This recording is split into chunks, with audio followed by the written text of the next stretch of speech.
welcome. In this lecture, I'm going to give a little bit of language. When we talk about taking derivatives, we usually say with respect to. And so I kind of want to go through this because this is very important. So we need to know when we're differentiating. So need to know when we're differentiating,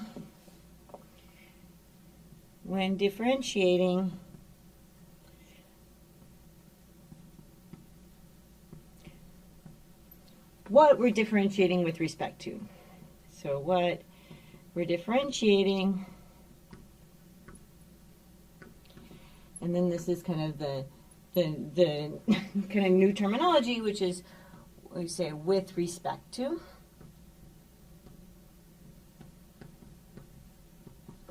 Okay, and we abbreviate. This is a very common abbreviation. This is one that you'll need to know. So it's good to get used to. So we have with respect to,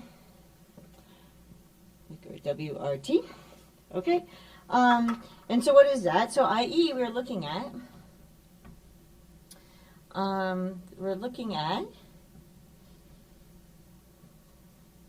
well, okay, so we could be looking at, so over here, I'll focus on how the output values for f changes as x changes. So how the output values for f, so we have a function f, how the output values for f change as our x changes.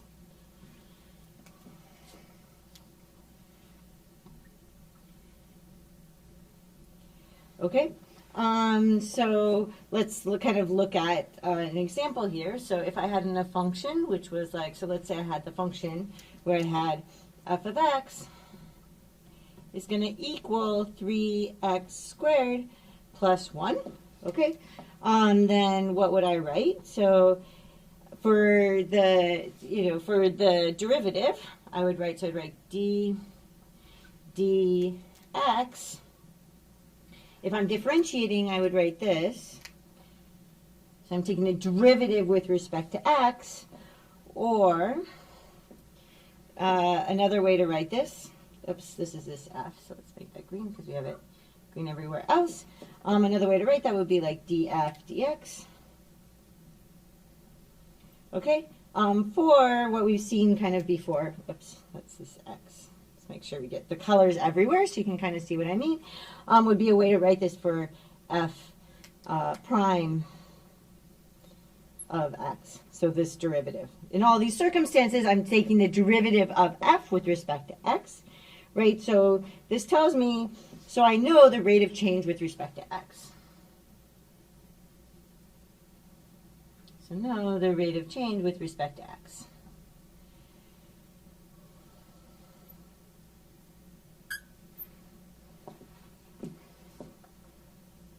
Okay, so that's kind of one setup, but let's kind of look at this with a little bit different of notation, just to get an idea of what we mean, so not to get fixed in one notation. Okay, also I'm going to box these so that this is kind of new notation. I want to make that clear that this is kind of new notation that you should focus in on, make sure you understand. Okay.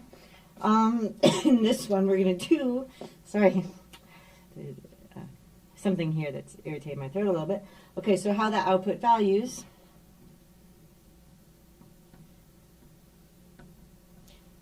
Maybe instead I'm looking at for, maybe my function is g, change. And here I'm going to look at as t changes.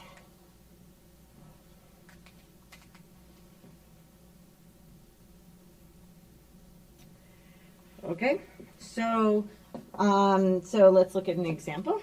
So in this circumstance, so here's our example, which is that, so let's look at where I have g of t is equal to e to the t minus log of t. Okay, so if I'm looking at something like this, then I'm going to write, and now I'm going to have, so I want to take the derivative with respect to t because it's kind of input and that's what's changing. Sometimes you have more than one input. Here we're just looking at one input. Kind of want to make sure that matches up.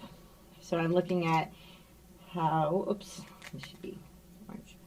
So I'm looking at how I'm going to take the derivative with respect to t of g. So looking at how g changes as t changes. Or some other notation would be where I have dg dt. And this would be for if I have g prime of t. Okay, so this is notation for the derivative of g with respect to t. So this gives me the rate of change with respect to t.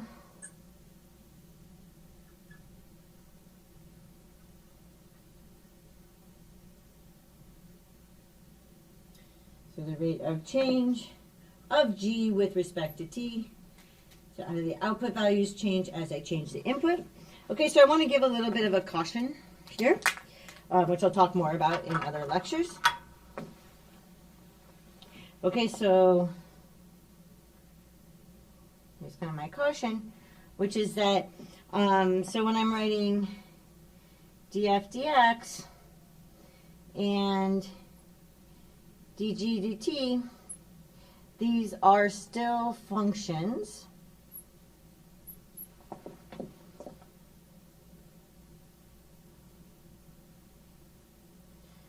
Okay, so we don't get values.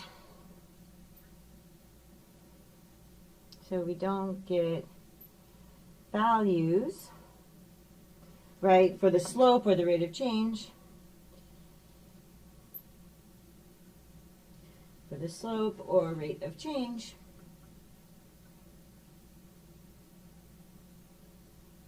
Right? Until we actually input some, right, until we have an input. So until we input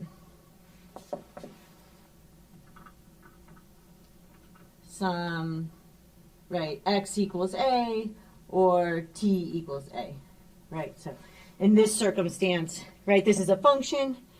We don't get out values until we input x equals a. In this one, it's a function, we don't get out values until we actually input something for t. So this one you have to input something for x. This one you have to input something for t. If it has multiple variables, you have to input something for each of those. Okay? This is some new notation. Let's box these ones too.